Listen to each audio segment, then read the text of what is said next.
안녕하십니까, 박종호입니다. 자, 오늘은요, 제가 웬만하면 주식 얘기는 잘 안 하는 편인데요, 도저히 안 할 수가 없어서 이제 한 말씀 드리고자 테마주에 대해서 설명드리고자 합니다. 도대체 테마주를 어떻게 받아들여야 되느냐, 이거에 대해서 고민들을 많이 하시는 것 같습니다. 먼저 제 직업병일 수도 있는데, 공부하는 사람으로서 용어부터 좀 정리를 원래 해야 되는데요, 이 테마주는 용어 정리도 사실은 잘 안 돼 있습니다. 주도주, 테마주, 섹터주, 나름대로 업계에서 통용되는 어떤 용어적인 어떤 개념들은 있어요. 그런데 이런 것들을 업계에서는 워낙 발빠르게 대응하고 하다 보니까 굳이 아주 정밀한 용어 정의가 없더라도 일단 사용하면서 사후적으로 그런 것들에 대해서 규명하는 것은 어찌 보면 학계에 있는 사람들이 나중에 하는 경우도 많습니다. 저희야 이제 데일리로 뭔가 대응하는 게 아니라 좀 진득하니 사무실에서 이런저런 책 읽고 쿠키 먹으면서 이게 뭐야? 이걸 어떻게 해야 돼? 하면서 이러고 있는 게 소위라는 게 직업이다 보니까 사후적으로 규명하는 게 통상적인데요. 그런데 테마주에 대해서는 사실 테마주라는 그 개념이라든가 그걸 바탕으로 아예 논문을 작성한 사람들이 별로 없어요. 그 이유가 일단 학자로서도 약간 뭔가 학문적 성과를 수월하게 내기 위해서는 그 정의 자체는 누가 선행적으로 다 해줘야, 그래야 그 길을 보고 그걸 따라가기가 쉽거든요. 내가 그 기초적인 정의부터 내리는 작업을 해야 된다?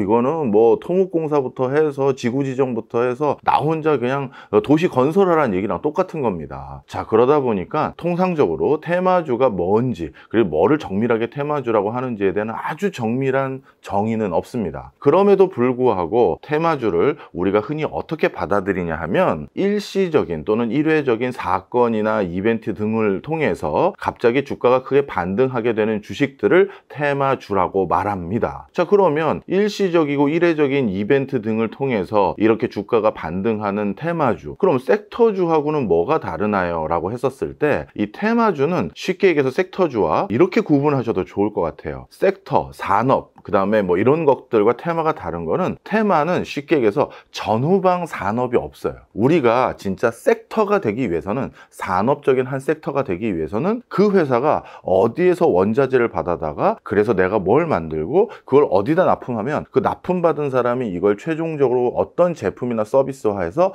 엔드 유저들에게 전달하는지, 그 연결고리, 밸류체인이라고도 하죠. 이런 것들을 구축을 해야 되는데 그게 없는 거예요. 대표적으로 요즘 대표적인 테마주였던 초전도체, 맥신, 양자 컴퓨터, 이런 것들을 들여다보면 일단 어떻습니까? 그 초전도체를 연구하고 있는 그 연구소에서 그게 잘 됐다고 쳐요. 그러면 그 연구소의 성과물은 어느 기업에게 귀결되는 거죠? 그럼 그 기업이 그 R&D 성과를 가지고 드디어 제품화 한다고 했었을 때, 도대체 어디에서 그 초전도체를 만들 원료를 수급받을 건지, 예를 들어서 무슨 포스코인지 현대제철인지 어딘지 그런 얘기가 있어야 되는 것이고, 그 다음에 그 회사가 그걸 만들어서 도대체 어디다 납품하는 건지, 코레인에 납품하는 건지, 현대차에 하는 건지, 2차전지 업체에다 하는 건지, 그 다음에 그건 또 어떻게 우리에게 전달되는지, 이게 연결고리가 어느 정도 그림이 그려져 있으면 이때부터는 섹터가 됐다라고 얘기할 수가 있어요. 즉 다시 말하면 산업이 된 거죠. 하지만 이렇게 지금 산업적인 연결고리가 완비되지도 않은 상태에서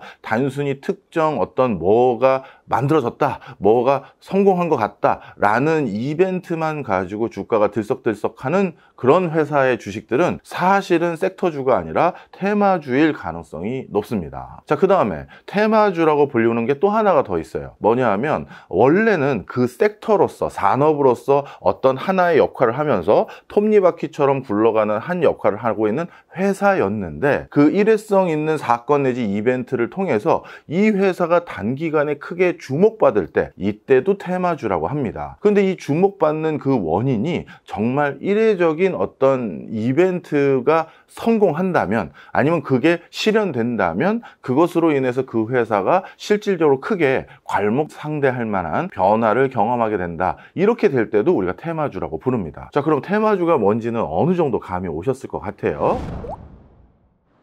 자, 그런데 이런 통상적인 테마주가 어떤 종류가 있는지를 그 다음 설명드리면, 테마주의 종류에는 정치 테마주, 그 다음에 남북 경협 테마주, 엔터 테마주, 그 다음에 신기술 테마주, 뭐 이런 여러 계절 테마주도 있고 여러 테마주 종류들이 있어요. 그런데 최근 들어서 가장 각광받고 있는 테마주들은 철저히 신기술 테마주들인 것 같아요. 양자 컴퓨터, 초전도체, 맥신. 솔직히 저도 신산업 육성 관련한 일을 제일 많이 했던 사람인데, 맥신은 이번에 저도 처음 접하게 된 용어였습니다. 자, 이처럼 다소 생경스러울 수 있는 어떤 신기술을 바탕으로 이거와 관련되면 이 회사가 뜬다, 이 회사가 좋다, 이런 경우들이 많이 있는 것이죠. 자, 그런데 그렇다면 이런 종류의 여러 테마주 종류들이 갑자기 어느 순간 주로 창궐 하는지, 아니면 테마주라는 건 원래는 계속 있었던 건지, 아니면 테마주가 창궐하는 어떤 시즌적인 이유가 있는 것인지, 그거에 대해서 이번에 좀 설명드리려고 합니다. 시즌적인 이유가 결론은 있습니다. 일단 정치 테마주 같은 경우는 어쩔 수 없이 선거라는 시즌과 함께 그 테마주들은 올라갔다 떨어지는 게 일반적인 거고요. 나머지 테마주들 중에서 뭐 남북 경협도 이제 이건 정치 테마주와 비슷한 이유라고 보고요. 나머지 신기술 테마주라든가 아니면 기밖에 산업이나 기술 또는 과학 이런 부분과 관련된 테마주들 같은 경우는 그 테마주가 크게 주목받게 되는 가장 큰 시기는 언제냐면, 주가가 고공행진을 달리면서 한참 활발한 시황을 보이고 난 뒤에, 이렇게 시황이 활발해지면 원래 주식시장에 관심 없었던 사람들도 주식시장에 눈을 돌리죠. 그리고 그 과정에서 주식시장에 유동성이 많이 공급됩니다. 그런데 주가가 고공행진을 하다가 이제 한풀 꺾이잖아요. 그럼 어떻게 되느냐, 이렇게 신규 유입된 개인 투자자들, 그리고 그들이 투자 자금으로 넣어놨던 많은 유동성들이 일정 기간 동안에는 오갈 곳을 잃고 방황하게 됩니다. 본인들이 원래 개인 투자자들이 처음부터 코스닥의 작은 회사들을 투자하지는 않아요.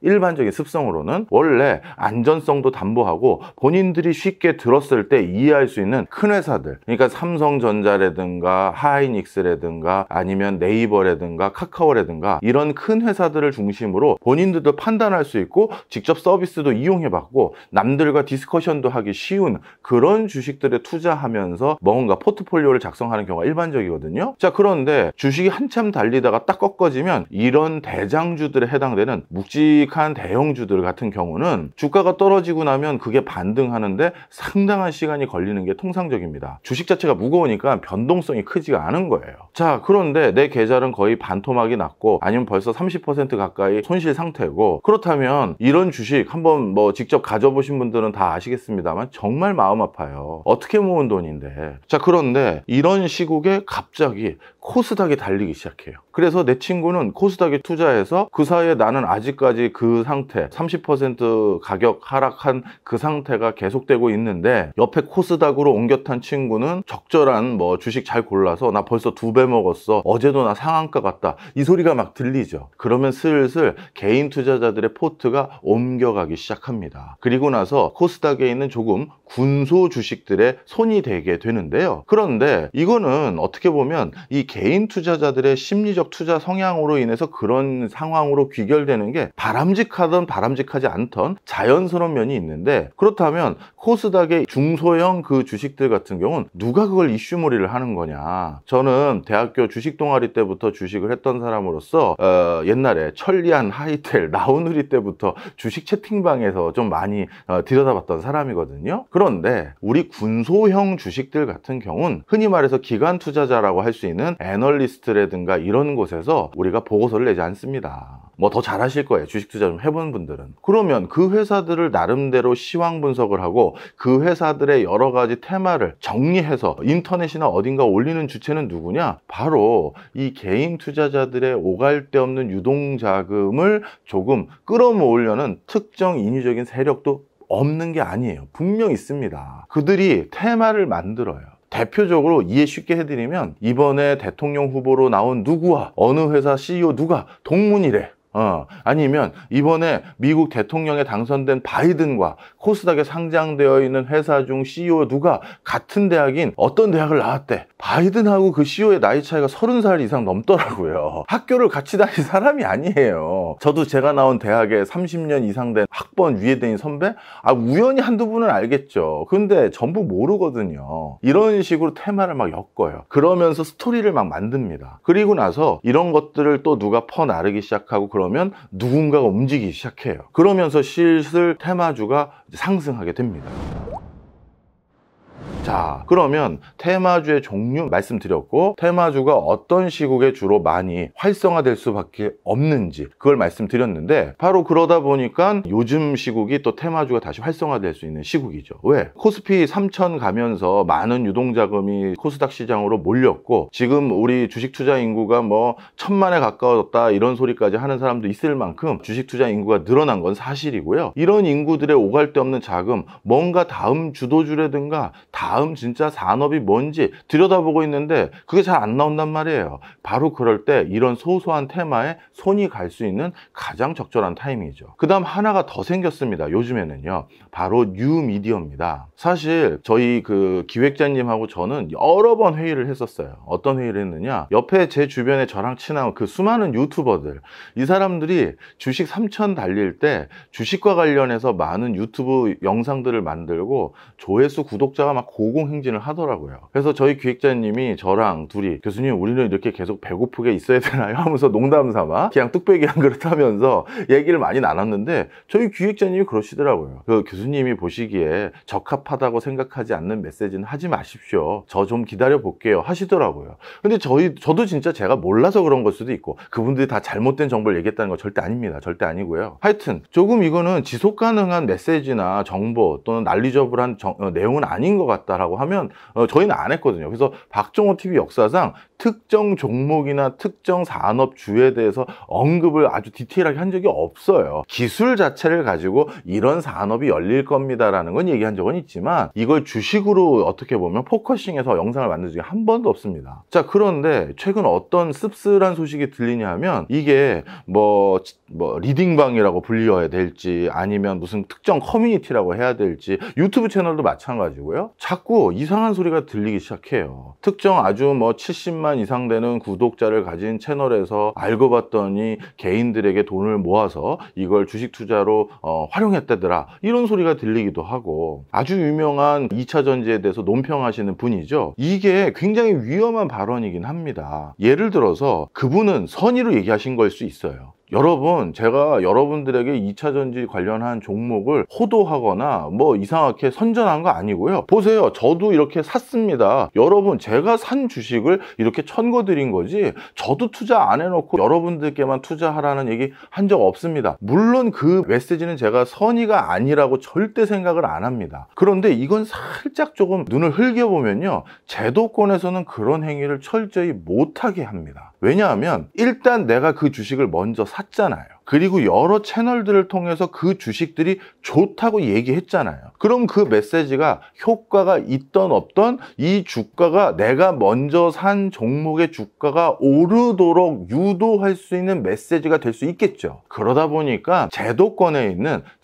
아직까지 직을 그만두지 않고 활동하고 있는 애널리스트라든가 펀드 매니저라든가 이런 사람들은 컴플라이언스 규정이 엄격해서 자기 계좌를 까잖아요. 까서, 야, 너 그 보고서 쓰기 전에 이 주식 사놨네, 너 이런 식으로 그러면 뭐 네가 사놓은 종목 띄운 거야? 이런 거 못하도록 계좌를 깝니다. 그러고 났기 때문에 그 사람들의 발언은 그냥 우리가 최대한 그래도 100번 양보해서 그래도 지 개인 계좌 주식은 올리려고 하는 건 아니겠지, 이런 믿음으로 듣긴 하거든요. 다른 것들 아직까지 한국 사회에서 의구심이 있는 건 있지만요. 자, 그런데 개인 유튜브 채널이나 뭐 커뮤니티 또는 카톡방 이런 데는 그런 컴플라이언스 제도가 없어요. 그러면 그거를 선의로만 해석해야 되는지, 저도 샀습니다 여러분, 여러분들에게 권하는 게 이게 제가 안 사고 여러분들만 알아서 리스크 테이크 하세요 라고 하는 거 아닙니다. 선의로 이렇게 해석해야 되는지, 본인이 사놓고 본인 주가 띄우기 위한 소리인지, 이거는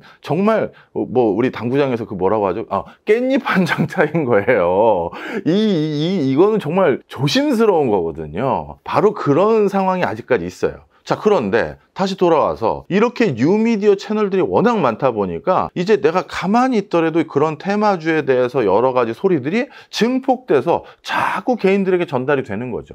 그러니까 개인들은 그 테마주에 더더욱 경도되기가 쉬운 거예요. 그러다 보니 요즘은 한 테마주에서 누가 만약에 먹고 빠졌다라고 하면 그 다음 테마주를 만들어서 유도하고 그 다음 테마주를 만들어서 유도하기가 너무나도 용이한 시장이 돼버린 거예요. 오죽하면 금융감독원에서 제발 특정 뉴미디어 채널들의 내용만 믿고 그 테마주에 투자하지 마십시오라고 발표를 했잖아요. 언론 보도자를 통해서. 이런 정도까지 와 있는 겁니다.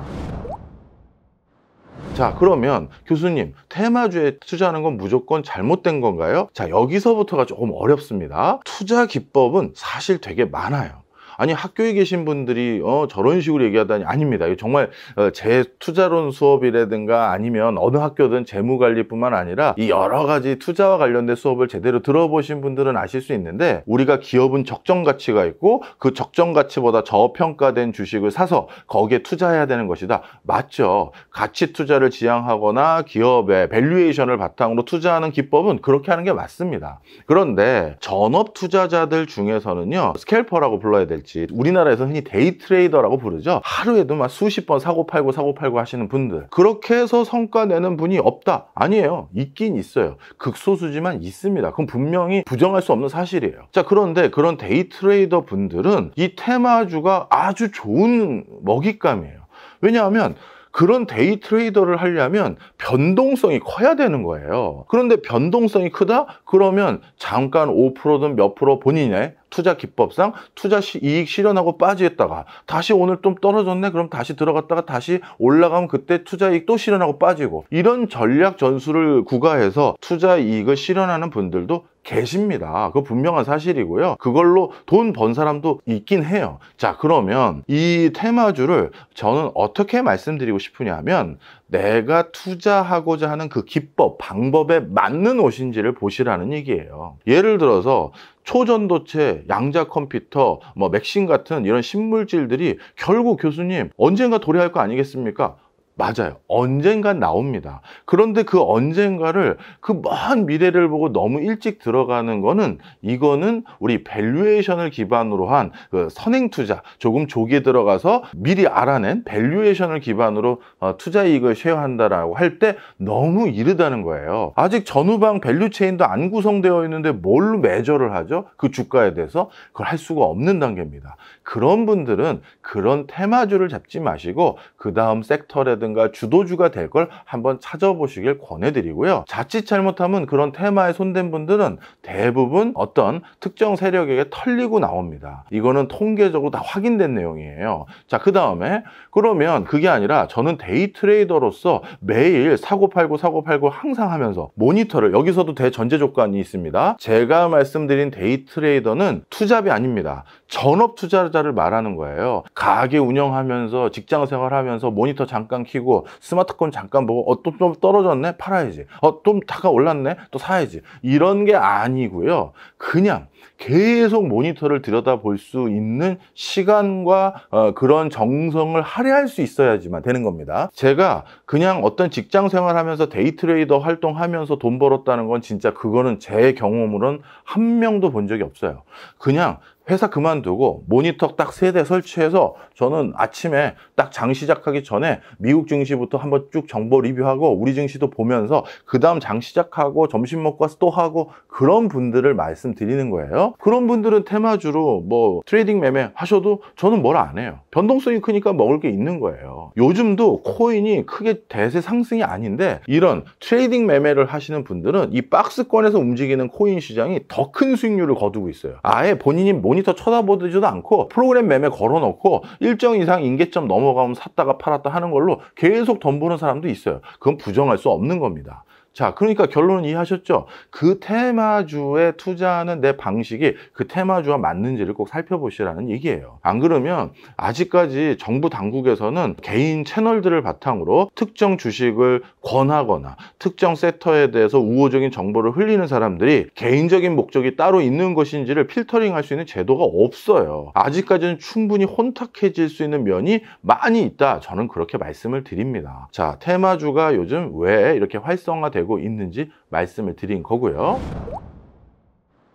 그리고 우리나라는 예전부터 이 테마주에 많이 휘둘렸던 역사도 많습니다. 저는 우리나라 최초의 테마주를, 지금은 이름을 바뀌었죠. LS M&M 이렇게 이름이 바뀌었지만 예전에 LS 리코동 재련, 이게 우리나라 최초의 테마주입니다. 1931년 만주사변이 일어나고 1930년대 후반 중일전쟁이 일어나기 전쯤에, 고쯤에 조선재련이라는 회사가 있었는데, 이 조선재련이라는 회사가 점점 주목받고 발주가 많아질 것 같다. 왜냐하면 일본이 만주국을, 괴뢰국인 만주국을 설립하고 나서 이제 점점 군비를 비축하기 시작했고 전쟁을 준비하기 직전인 것 같다라는 루머가 돌았어요. 전쟁 테마주인 거죠. 그래서 그 당시 LS 리코동 재련의 전신이라고 할 수 있는 조선재련의 주가, 거기에 그 주가가 급등한 적이 있어요. 그런 것들이 풍문에 의해서 올라간 테마주의 첫 시호입니다. 그때부터 지금까지 우리나라는 테마주의 역사가 계속 있어 왔어요. 그런 것들이 우리 어떻게 보면 몸에 흐르는 테마주에 대해서 선호하는 기질이 있는 것 같고요. 그 다음 마지막 하나, 테마주는 테마주와 섹터주를 구분하는 또 중요한 나침판 같은 게 하나 있어서 요거 말씀드리고 마무리하겠습니다. 테마주는 확장성이 제한됩니다. 우리 섹터주는 확장성이 있어요. 왜? 2차 전지 산업이 더 공고해진다? 그럼 그런 군집, 그 산업에서 활동하는 벤더사들이나 이런 여러 가지 그 부품을 납품받는 회사들이 점점 늘어나요. 확장성이 생깁니다. 근데 테마주는 확장성이 없어야 테마주로서의 실효성이 높아져요. 예를 들어서 정치가 테마주를 한번 보십시오. 안철수 테마주, 윤석열 테마주, 이재명 테마주. 그러면 윤석열 대통령의 고등학교 동기라며, 아니면 이재명 대통령 후보였던 사람의 대학교 동창이라며, 이 동창이라는 타이틀은 확장성이라는 게 있을 수 없잖아요. 갑자기 동창을 더 늘릴 수도 없고 이런 건 없는 거죠. 그래야지만, 확장성이 제한돼야지만 그 테마주만 달리게 되는 거예요. 확장성이 있는 섹터주 같은 경우, 야, 요즘 2차 전지가 그렇게 난리라며, 그래서 내가 2차 전지와 관련된 대표 회사군으로 앞으로 발돋움할 거로 보이는 포스코의 한 계열사를 들여다봤더니 벌써 주가가 많이 올랐더라고. 그래서 내가 매수 때리기에는 조금 부담스러웠어. 그래서 그 포스코에서 납품하는 회사, 아니면 포스코에 납품 받는 회사, 이런 회사가 어딘지 살펴봤거든. 그랬더니 어딘 아직 저평가돼 있더라고. 내가 그래서 그걸 샀지. 이렇게 확장성이라는 게 생길 수가 있는 거예요. 근데 테마주는 확장성이 생기면 단기간에 그 테마가 확 폭증하지를 못하잖아요. 그러다 보니까 테마주를 누가 인위적으로 만들려고 하는 세력들은 확장성이 없는 이벤트로 그 회사만 오르도록 유도하는 경우가 많아요. 자, 그러다 보니 정치 테마주, 남북 경협 테마주, 그리고 이번에 초전도체라든가 맥신이라든가, 아니면 혹시 양자 컴퓨터 중에서도 확장성이 제한되어 있는 메시지가 어떻게 보면 그 기업 괜찮아요 라는 설명 문구에 잔뜩 들어가 있다면 이거는 정말 테마주일 가능성이 많다, 이렇게 보시면 되겠습니다. 자, 조금 테마주가 이해되시는데 도움이 됐는지 모르겠습니다. 재미있게 정치적인 이슈를 가지고 얘기할 수도 있었어요. 이화 공영 때부터 해서 얘기할 수 있었는데, 괜히 또 정치적으로 저 양반 알고 봤더니 우였네 좌였네, 저희는 그런 채널 아닙니다. 그냥 제가 공부가 미진해서 잘못된 메시지를 전달하면 저만 뼈 아프게 반성하면 되고요, 사과 방송하면 되는 거고, 정치적인 목적이 없기 때문에 저는 그냥 이쪽이 잘못한 것 같으면 이쪽은 아닌 것 같아요, 이쪽이 잘못한 것 같으면 이쪽은 아닌 것 같아요 하면서, 정치인들로부터 많은 세금 내는 사람은 아니지만 조금 세금 내는 사람으로서 정치인들로부터 제가 서비스를 받고 싶은 것이지, 특정 정치 세력이나 정치인을 제가 숭배하고 싶은 생각은 전혀 없는 그냥 서울 시민의 한 사람입니다. 자, 오늘 테마주, 저도 개인 투자자로서 주변에 이런 거 많이 물어보시길래 제 가진 생각 공유해 봤습니다. 다음 시간에 뵙겠습니다.